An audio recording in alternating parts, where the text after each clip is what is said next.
Clarice, give me a moment. Let me go back a little bit and answer the question that you asked the other panelists so that we have equal time and also deliberate on this issue. Absolutely. One of the reasons why Cameroonians took to the polls more than we've seen before, there's so many reasons. But number one, Cameroonians have been watching what has been happening all across Africa.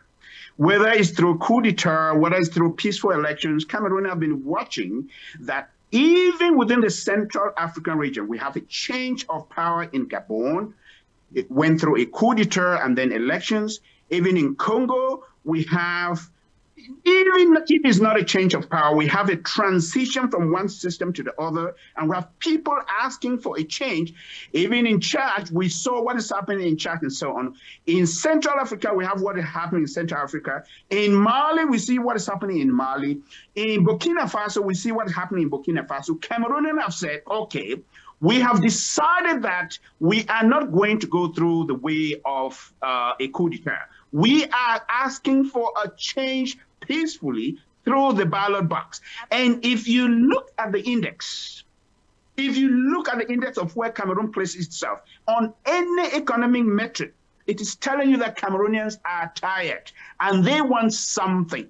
They want something new. Now, that is what has driven a lot of Cameroonians to the polls to say, this is not the road that Cameroon want to take. We want something new. We want a change in Cameroon. And they flocked to the polls. We saw people in the polls as early as 7 o'clock in the morning. Here in the Western world, we saw people encircle the embassy so early because they wanted to cast their vote and they were ready to defend their vote. So Cameroonians are hungry for a different dimension in the country. Now, coming to the issue of Issa Chiroma Bakari, I want to clarify Cameroonians to understand that there's a difference between declaring a winner and announcing the trends in the polls. There shouldn't be a criminalization of people saying, what I see in the polls, I am leading in the polls, and I believe that if all the results are counted and the elections is free and fair, I would win. That should not be a criminal matter. If you see here all over Africa, when elections are coming out, when the results of elections are coming out, people say, they look at the tendencies, they look at the statistics, they look at everything that's coming in, they said, we believe that we're in the lead and we believe that we're going to win. And that shouldn't be a criminal matter. It is only a criminal matter because you have a country that elections are organized and you have close to about 2 weeks or 3 weeks for people to tally that election. For a country that has close to just about 30,000 polling stations and about 182 subdivisions where every subdivision has a village, and in that village there is a polling station. Why should it take this long for elections to be collected together and results to be announced? It is because you have a country that is draconian with laws that are intentionally put in place to fake and rig elections. So what are you in with? What are you giving? What other route that was the opposition, whoever is campaigning, has? He has to make sure that he can tell the people, he can communicate to his people that they should defend their vote. Yes, nobody on this station, including me, including you, is calling for violence. Nobody. We want peace in Cameroon. We want tranquility in our nation. But at the same time, they say that if injustice becomes the law, resistance becomes the duty of the people. Because you're not going to expect Cameroonians to stand idle. We have seen over and over people changing results that came out clearly. People changing all those things. We've seen that. Let me interject a little bit with this question. This is somehow problematic because we are still in a pre-election results era.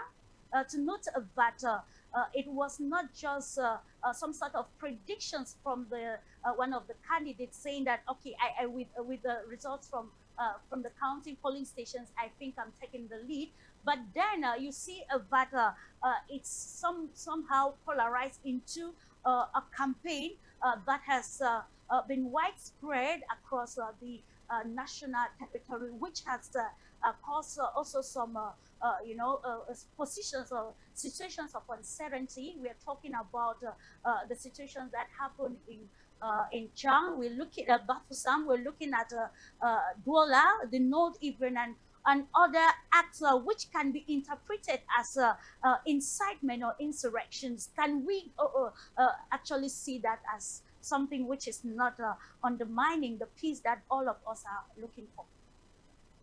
Very good, Clarice. You asked a right question. But let us put a square hole in a square peg.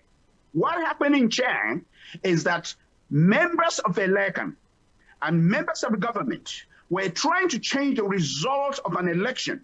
And we have a member of that board that withstood that changing of election, and that's fraud. And the people took to the streets to protest. What happened in Douala? It was very similar, that people are protesting the changing of results. It's got nothing to do with Issa Chiroma proclaiming himself as the presidential winner. It is because people want to stand and defend their votes, and they have the right to defend their vote. Yes, we're not calling for violence. Yes, we're not calling for burning of houses. Yes, we're not calling, oh no, we are not calling for any of that. But the aspirations of Cameroonians is very hard. People are fed up with what's going on in the country. And seeing that their results, what they voted for, is tactically being fortified to give the incumbent a victory, you are not going to resist. You are going to push the people down from defending their vote. That's what's happening. So It is some sort of a preemptive strike to prevent fraud from happening. Yes, I can say again, no, we do not condone any violence, neither do we condone burning. But you are not going to allow people to sit down and see the results of their vote being changed, and they say, yes, we are waiting for the Constitutional Council. The Constitutional Council that people already know who they are. People already know what they've been doing. So you are not going to ask the people to just sit quietly and wait for the Constitutional Council, because if the results are falsified at the level of the divisions and subdivisions and so on, the Electoral Council or the Constitutional Council is just going to proclaim the falsified result. So therefore, they have to resist what's happening on the ground, not because Issa Chiroma has already proclaimed himself as the winner. It is because of the fraud that's happening on the ground that people are resisting that fraud. The aspiration of Cameroon is very, very important. I want to draw attention of those in power to know that this country is going down the drain. And if we are going to suffer, we're going to suffer together. If the economic crisis is going to affect everybody, if there's chaos in Cameroon, it's going to affect everybody. Look at what's happening in the northwest and southwest. Do we want another northwest and southwest happening in the other regions of Cameroon? Of course not. So all the politicians that are trying to fraud and change the result of election should be aware of what they are trying to do. Clarice, before I answer your question, give me a few minutes to really reply to something Dr. Alain has just said there. Because I don't know if he's following issues in Cameroon or he's, belong to one party or the other. If he's following issues in Cameroon, he would have recalibrated what he just said there. Because number one, if you are going by the law does not start on the day of elections. The law starts prior to the elections being taking place in Cameroon. The law of Cameroon states categorically that all voters should be posted. The list of an elector should be posted a couple of days on the polling station before the elections take place. Maurice Kamto protested, went to the Constitutional Council and asked them that these should be respected. The Constitutional Council, as we know, is irreceivable, whatever that means. They don't receive it. Is everything that the opposition has taken to the Constitutional Council, according to the law of Cameroon, asking them to respect their own law, they have rejected it. So it has laid a groundwork of, number one, suspicion. Number two, they don't believe what is coming from the government bench. Number three, rigging even before the elections. That is what has created an atmosphere where people do not believe that anything that is going to come out from the Constitutional Council is going to be credible. So let us speak the facts. That is what is happening in Cameroon. The institutions that the government has put in place are not believable by the people. If the institutions were believable, if they were credible, if there was no fear of fraud or evidence of fraud, of course we would say that everybody should stay calm, wait for the Constitutional Council to declare the elections, and then we'll see who has won. But that is not the case here. What people are protesting is evidence of fraud that they see. He talked about the person in Bafoussam. The person in Bafoussam did not receive any instruction from Issa Chiroma, but the person in Bafoussam went clearly and showed the procès verbal that she has in her keeping and contradicting a LECAM that is supposed to be an independent election body in Cameroon. Results of election contradicted what that woman had as her own copy. The person in the north, a member of a LECAM, said, no, this is not what we came up with. The CPDM people in COM, if Mr. Allah has been following what has been happening, a CPDM member who was member of the Electoral Commission said, no, this is not the result that we signed. So the election body, when the election body of a country is found culpable, they are not credible before the elections. What do you expect the electorate to do? The electorate are there to defend their vote because they do not believe that election body is credible. So it starts way before the election. Now, to your question, what is the way forward? Cameroon is a country. Now, let me just, time will fail me to read some statistics for you, where Cameroon ranked on the international scene. Cameroon ranked, I think, 192 in terms of poverty index. Cameroon ranked, I think, 182 in terms of per capita income. Cameroon ranked very, very low on the metrics that the global international organization are using to classify a country, whether it's on poverty, whether it's on peace, whether it's on stability, and so on. So we are dealing with a very fragile situation here. What is the way forward? I am calling on the authorities that be. I'm calling on the President of the Republic, whom I respect so well. You have served this nation for 43 years. With dignity, allow the voices of Cameroonians to be heard. Allow what people are aspiring for. And it will be an honor to you that you have actually allowed a free and fair elections to take place. Number two, I am calling on the opposition candidates, those who are claiming, like Issa Chiroma, for calm and peace in this nation. Let there be, a counting of these votes. We are going to see what the Constitutional Council is going to proclaim.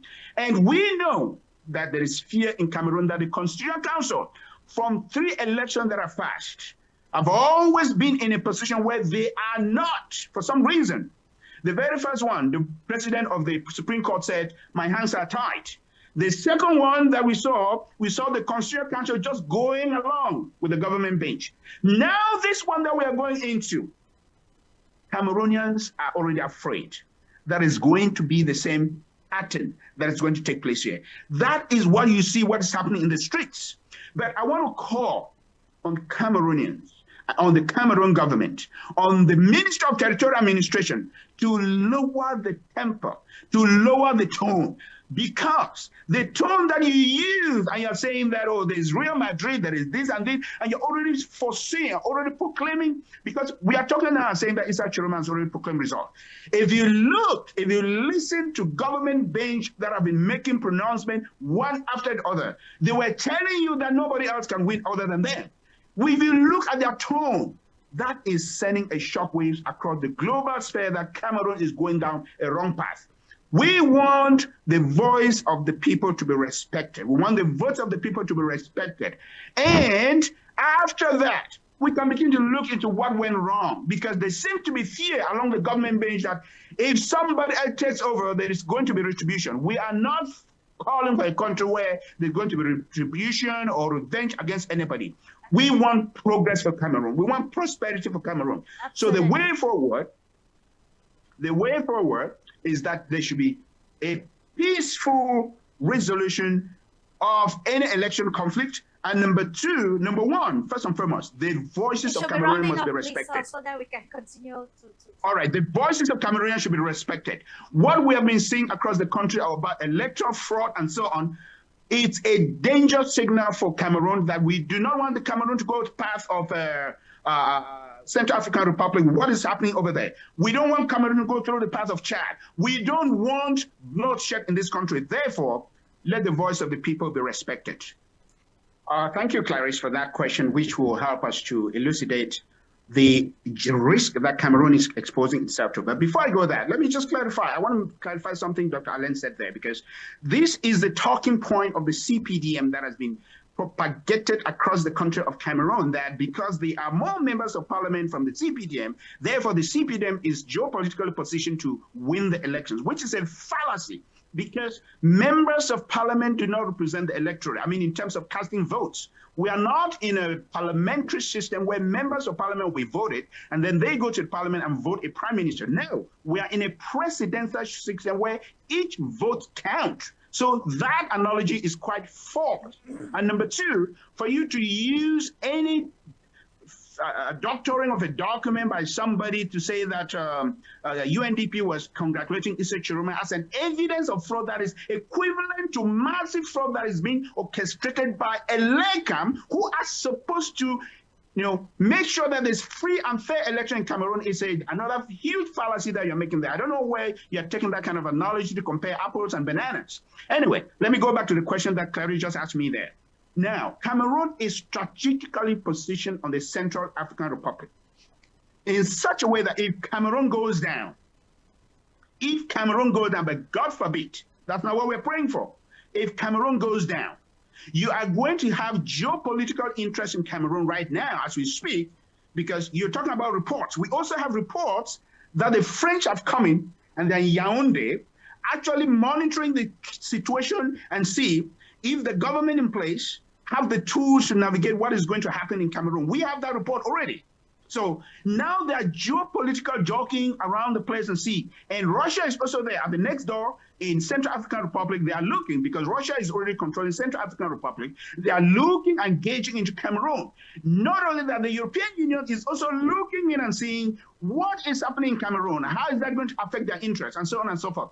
Not only that, number three, if you look at the currency index, the CFA right now as we speak, go online and check. You see the way the CFA is dropping. I'm talking about exchange rate between CFA and dollar and euro and yen and yuan and all other international currency. The CFA is dropping very drastically, telling you that people are afraid of what's going to happen in Cameroon. Number four, we are talking about capital flight that's going to leave Cameroon. A lot of international companies that are in Cameroon right now are looking at the situation and say, if chaos breaks out, what is going to happen? Some of them are withdrawing their capital. Banks are feeling the impact. International communities feeling the impact. What is going to happen at the end is that the economy is going to drop in a drastic way. It doesn't matter what metric you're going to use to measure what's happening in the economy. Cameroon is going to suffer if we have instability in Cameroon. And who knows? You already talked about Issa Chiroma Bakary. He was a member of a government. I do not have that memo. I do not have that report, whether they are working with the French or not. But what I know is that Cameroonians have spoken. Whether Issa Chiroma is working with the French or Chinese or working with the Europeans and so on, that doesn't really matter right now. What matters right now is Cameroonians have spoken and they say they want a new government. And what is happening right now is that people are angry because their voices are being thwarted and a new candidate might, I say might, because we don't know what the Constitutional Council is going to do. We are hoping that they're going to respect the will of the people, but people are afraid that that is not going to be the case. And if that is not going to be the case, Clarice, to answer your question finally, there is going to be a price to be paid. We're not talking about, like, my colleague Dr. Dimancho said, it's not all about the gun. No, we're not talking about the gun here or anything.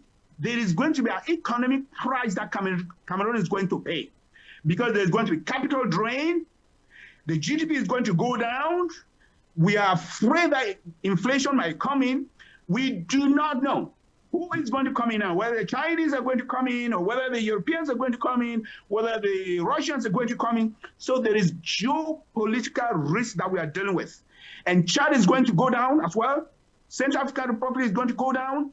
Congo is going to go down. The whole region is going to feel the impact. So if the leaders in Cameroon understand what is at stake here, they will not go the route that they seem to be going right now.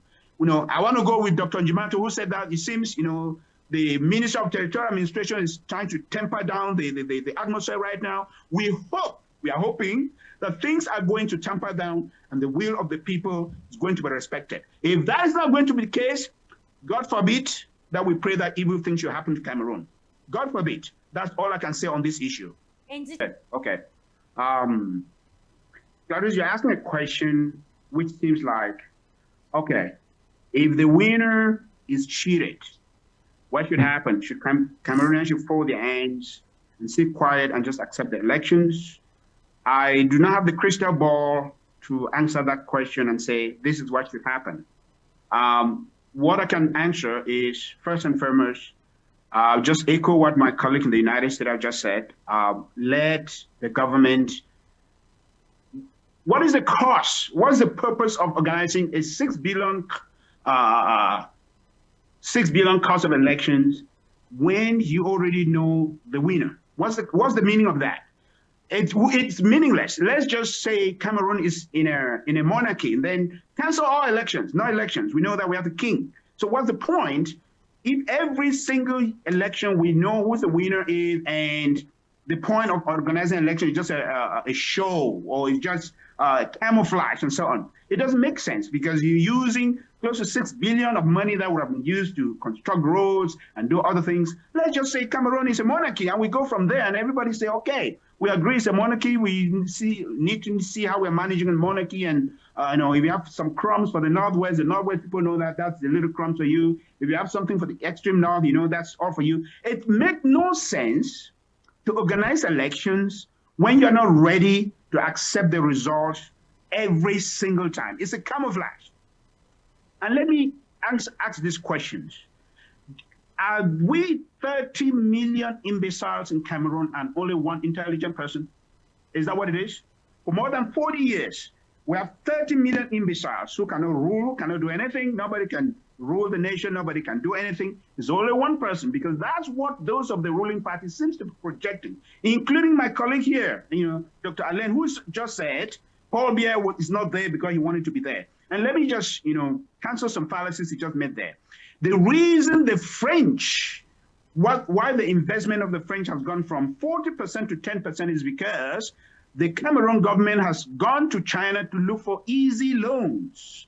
Therefore, Chinese investment and Chinese loans have flooded the Cameroon, treasury, because, the French will be giving you a loan for about 10%, but the Chinese will give you the loan for about 5%, even though with draconian strings attached. And that is why the investment of the French has gone from 40% to about 10% in Cameroon. It's not because there was, Paul Biya has renegotiated the treaty that was signed between de Gaulle that says that almost before Cameroon goes to any other country, they should seek French interests. No, those treaties are still in place. They have not been renegotiated. So Paul Biya has not done anything about those treaties. So don't try to give credit because, French investment in Cameroon has reduced. Therefore, Paul Biya is trying to disentangle Cameroon from France. No, that's not the reason. It is because Cameroon is always looking for cheap loans, and the country is in debt as we speak. Do you know how much Cameroon borrowed for these elections? Even prior to the election, do you know how much the government of Cameroon, Paul Biya, signed for a loan for the Cameroon government? It's crucial that we understand where Cameroon is going and understand that the stakes are high for this country. The stakes are high that if we, at this juncture, allow chaos to reign because somebody who has won the elections has been stolen. We saw what happened in 2018. We do not want chaos in the street. All of us, all the panelists, nobody has advocated for any chaos in the street.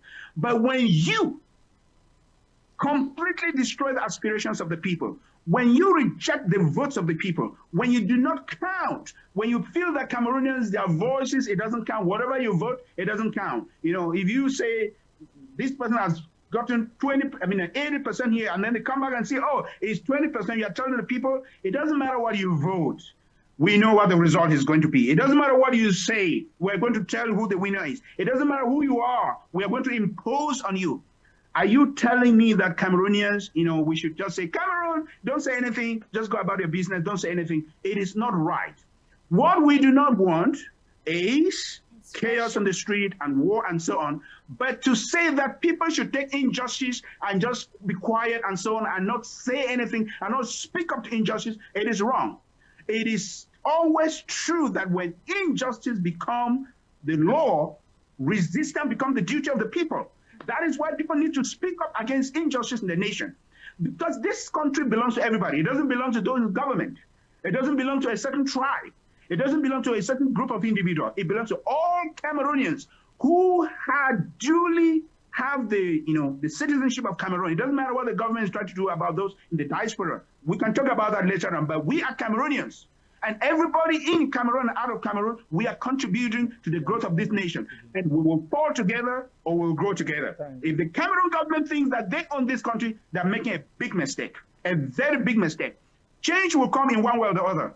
Change will come to this nation. I guarantee you it will happen in one way or the other. Yes, we don't want war. We don't want people dying, but change will happen in this country. They might feel invincible right now, but I'm telling you, just like somebody said, you might bring the whole army of every country. We're not talking about war here. We're talking about the will of the people. When the people are determined, it will happen sometime along the way. But yet, again, we want peace, want tranquility. I do not have the crystal ball to tell you what's going to happen. If the winner is cheated, I can't tell you what's going to happen. I don't have that crystal ball to answer the question clear right now. But again, I hope ELECAM and the Constitutional Council do the right thing and declare the will of the people. That's all I can tell you, Clarice.